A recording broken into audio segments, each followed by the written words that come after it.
চাকরি প্রত্যাশী আমার ভাই ও বোনেরা, আশা করি আপনারা সকলেই ভালো আছেন, আমিও ভালো আছি। সকলে অবগত আছেন যে সিভিল সার্জন কার্যালয় নোয়াখালী, সকলে অবগত আছেন যে আগামী 10 জানুয়ারি 2026 রোজ শনিবার এখানে কিন্তু নিজ জেলায় নির্ধারিত কেন্দ্রে কিন্তু পরীক্ষা অনুষ্ঠিত হবে সকাল 10টা থেকে 11টা 30। অলরেডি আপনারা সকলে জানতে পেরেছেন। এখন বিষয়বস্তুটা হলো, অনেকেই আমার কাছে জানতে চেয়েছেন যে ভাই পরীক্ষাটা এমসিকিউ হবে না লিখিত হবে। এই বিষয়ে কিন্তু আমি একটা পূর্ববর্তী ভিডিও আপলোড দিয়েছি, সেটা কিন্তু পরীক্ষার ধরন কিন্তু অলরেডি চেঞ্জ হয়েছে। এখানে কিন্তু পরীক্ষার্থী বেশি এবং মোটামুটি আমরা সকলে বলছিলাম যে পরীক্ষা হবে এমসিকিউ, সেটা কিন্তু ধরন কিন্তু চেঞ্জ হয়েছে।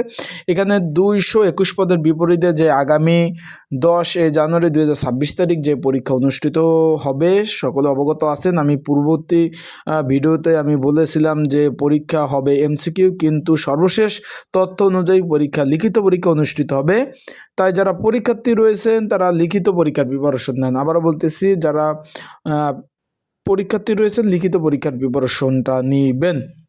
বিষয়টা বুঝতে পারছেন। যারা আমার ইউটিউব চ্যানেল নতুন, অবশ্যই সাবস্ক্রাইব করে রাখবেন। এখন যারা অলরেডি আমার কাছ থেকে সাজেশন নিছেন এমসিকিউ, তারা দয়া করে আমাকে একটু মেসেজ করবেন, হোয়াটসঅ্যাপে নক দিয়ে আপনারা একটু সাজেশনটা চেঞ্জ করে নেবেন। আমার কাছ থেকে সাজেশনটা চেঞ্জ করে বা পরিবর্তন করে আপনারা নেবেন লিখিত পরীক্ষার জন্য। এখানে এমসিকিউ পরীক্ষা হবে না, সর্বশেষ তথ্য অনুযায়ী এখানে পরীক্ষাটা হবে লিখিত পরীক্ষা। আশা করি বিষয়টা বুঝতে পারছেন। আমি কিন্তু পূর্ববর্তী কয়েকটা ভিডিও আপলোড দিচ্ছি, তখন কিন্তু আমি বলছিলাম যে পরীক্ষা এমসিকিউ হবে, সেখানে এখন পরীক্ষাটা হবে লিখিত পরীক্ষা। বিষয়টা বুঝতে পারছেন।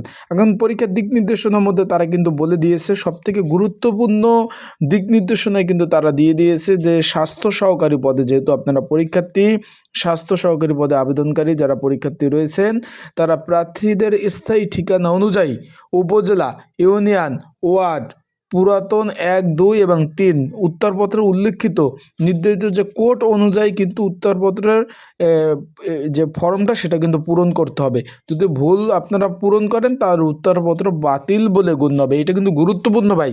যারা এই যে পুরাতন ওয়ার্ড রয়েছেন 1, 2, 3, তারা কিন্তু এই দিকটাকে একটু খেয়াল রাখবেন। বিষয়টা বুঝছেন। আর যাদের লিখিত পরীক্ষা সাজেশন প্রয়োজন আছে, তারা স্ক্রিনের উপর যে হোয়াটসঅ্যাপ নাম্বার রয়েছে, ডিসক্রিপশন বক্সে যে নাম্বার রয়েছে, এই নাম্বারে যোগাযোগ করতে পারেন, মেসেজ করতে পারেন, হোয়াটসঅ্যাপে নক দিয়ে আপনারা কিন্তু সাজেশনগুলো সংগ্রহ করে নিতে পারবেন। যাদের প্রয়োজন আছে তারা অবশ্যই আমার সাথে যোগাযোগ করবেন, মেসেজ করবেন, যোগাযোগ করে আপনারা কিন্তু সাজেশনগুলো নিয়ে কিন্তু পড়তে পারবেন। তাই সকলে ভালো থাকবেন, সুস্থ থাকবেন, চোখ রাখবেন আমার ইউটিউব চ্যানেলে, ফেসবুক পেজে। পরীক্ষার লিখিত আকারে অনুষ্ঠিত হবে। তাই পরীক্ষার যেহেতু প্রিপারেশন নিতেছেন, আর এডমিট কার্ডটা আবারও বলতেছি, এডমিট কার্ডটা সাদা কালো নেবেন না। অনেকে সাদা কালো এডমিট কার্ড নিয়ে যান, এখানে রঙিন কালারের এডমিট কার্ড নিয়ে পরীক্ষার হলে যাবেন। আবারও বলতেছি, এখানে সাদা কালো এডমিট কার্ড নেবেন না, রঙিন কালারের এডমিট কার্ড নিয়ে আপনারা পরীক্ষার হলে যাবেন। তাই ভালো থাকুন, সুস্থ থাকুন, আপনাদের জন্য দোয়া ও ভালোবাসা শুভকামনা রইল। পরীক্ষার লিখিত আকারে হবে।